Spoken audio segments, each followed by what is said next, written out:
There are a subset of things that we might recommend just doing because we've seen it consistently work, or the problem is so clear that it doesn't quite matter what the solution is. We need to solve it fast and just iterate from there. So I would say things like being able to communicate about your brand. A lot of marketers work really hard to figure out how to say what they do, who it's for, and why you should work with a company or what the Okay. differentiators are. So And the why, basically. the why, the Yeah. what and the why and the who. The what and the why. Yeah. Yeah. And I could tell you that probably 80% of the sites that if I were to randomly roll the dice on a website, 80% of those would not sufficiently cover those 3 points before I have to scroll and find information.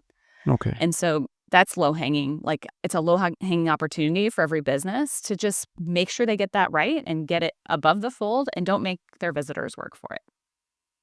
I would say directing attention is another theme that even without testing, you can start to make some edits that you'll see some benefits from. So at every single moment in a customer journey, so like the pages that you're going to experience across the website, you need to have a single focal point or CTA for every visitor to really focus on. So if you have a call to action, a CTA, that is above the fold and it tells you this is the next step we want you to do. Okay, now here's the next step you've added to cart. Here's the next step you're going to check out. It's like you're holding hands with them and guiding them through the experience. It doesn't mean they're going to do it right now, but it means that they'll know what the expectation is or the purpose is of that page. So that'd be the second one. I would say make sure to always set super clear expectations on every page of like what you want people to do from here, and don't make them choose from 100 things. Okay. So limit the focus to one or two things that are important. Mm-hmm. Yeah. Okay.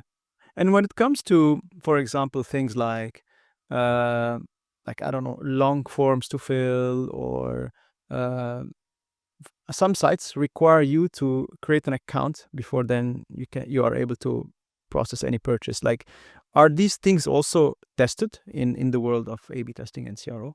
They should be.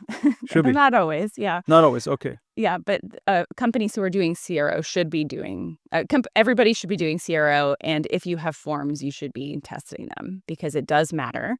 I would say forms are one of the surprising things. I have a book in my collection over here that's like how to do form design, and for years that's just what I thought was the right answer until I discovered CRO and started testing forms, and almost all of it was out the window.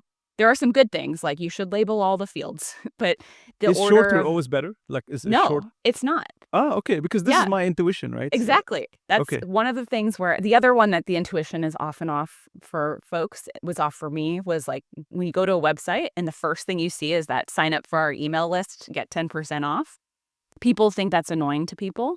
We actually see higher conversion rates when that's there, whether or not they use the discount code or not, almost every time. So this is why certain things are counterintuitive, and then we just need to go through A/B testing to really get the answer. My intuition is getting closer to being on point for those specific things because we've tested them, but I'm still wrong a lot of the time, and that's why my job is so fun. Okay.